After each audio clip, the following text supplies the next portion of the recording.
We begin tonight with the likely demise of a kitchen favourite many Kiwis have grown up with. Watties frozen vegetables like peas could disappear from our freezers as part of sweeping changes announced by Heinz Watties. 350 jobs could be lost, with the company planning to close its Christchurch factory, which produces frozen veggies, along with sites in Auckland and Dunedin. There'd also be cuts at its Hastings site. Henry McMullan is there now. Kia ora, Henry. Why are they doing this? Kia ora. Well, Heinz Watties say the decision hasn't been taken lightly. They've attempted to try multiple other avenues, but ultimately landed on this tough decision. They've cited continued manufacturing pressures, saying manufacturing in New Zealand has become increasingly difficult, noting global inflation pressure and industry challenges putting pressure on commercial performance.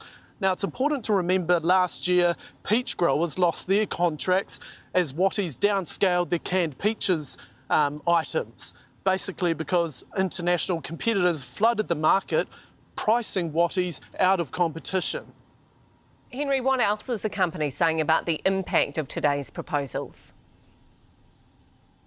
Well, Watties wasn't available for an interview today, but they have told us they're providing wraparound support for all impacted by today's announcement. Now, it's important to remember behind all of these products are several or hundreds of farmers impacted. We understand there are around 220 farmers impacted in Christchurch alone. And Watties started, Henry, in the Hawke's Bay more than 90 years ago. Its operations there in Hastings could be affected too? Yeah, that's right. We understand the frozen food packing department will essentially close under this proposal. Now, Watties say they're providing wraparound support for all affected, and you've got to remember a lot of these workers, staff involved here, have worked here for generations throughout their families.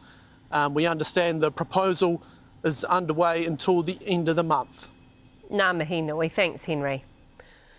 Let's bring in business correspondent Jason Walls. More grim news, but this isn't isolated, is it? No, it's not isolated at all. In fact, this is the latest in a string of high-profile manufacturing closures that we saw across 2025. We're talking Carter Holt Harvey plywood plant in Tokoroa that closed, the Sealord factory in Nelson, the Kinleith pulp and paper mill shutting shop as well. And with Watties' announcement today, that amounts to hundreds of jobs across the manufacturing sector all across New Zealand. Today isn't even the first issue that Watties have had. You'll remember that last year they put out some advice saying that they're going to have to decrease the amount of fruit and vegetable crops they have in New Zealand, really citing those cheaper overseas imports. They also had issues when it came to peaches as well, going as far as complaining to the government, saying that a Chinese company was dumping peaches onto the New Zealand market and undercutting the price. So it really does give you a sense of the pressures that New Zealand manufacturers are under. What we're seeing in the Middle East as well, with the volatility and the oil prices, will certainly go to create more pressures as the year goes on. Has there been any response from the government? Well, first of all, Etu Union came out quite strongly in saying that the government is, quote, asleep at the wheel